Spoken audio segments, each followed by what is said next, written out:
By refinancing the bonds, the government expects to reduce payments by as much as $2 million a year and nearly $50 million over the life of the bonds. In his call for a special session, Governor Calvo wrote, "We are out of time and the opportunity will be lost if GITA does not get the time to prepare for the new bond." And while senators may agree on the refinance, there is disagreement when and where the money saved should be spent.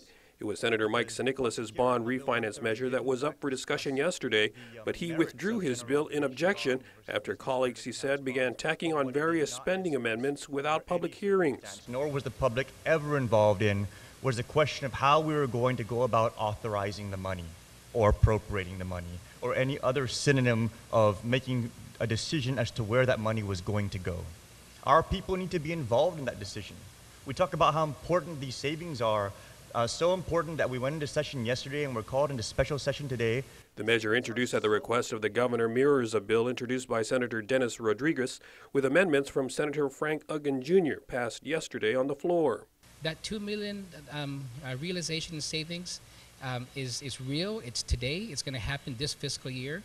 And the future savings is what we've also included, or what the governor has included in this bill, is for future.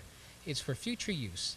And this whole thought and the notion of, well, how do we start spending money that we don't have? But that's how budgeting works. In this case, we are at the 11th hour.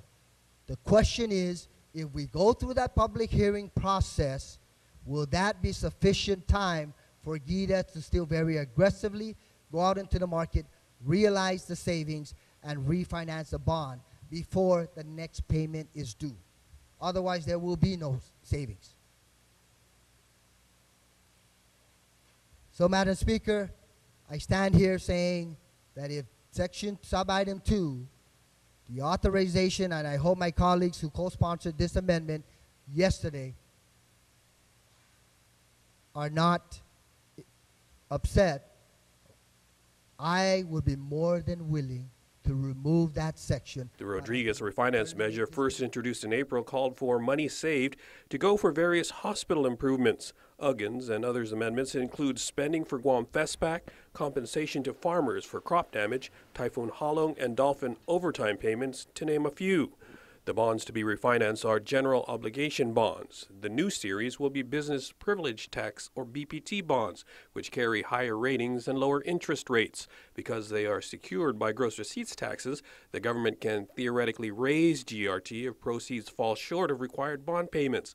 But GITA Administrator John Rio says that's not likely, as the total BPT bond payments would be about $89 million a year, while GRT proceeds amount to about $240 million.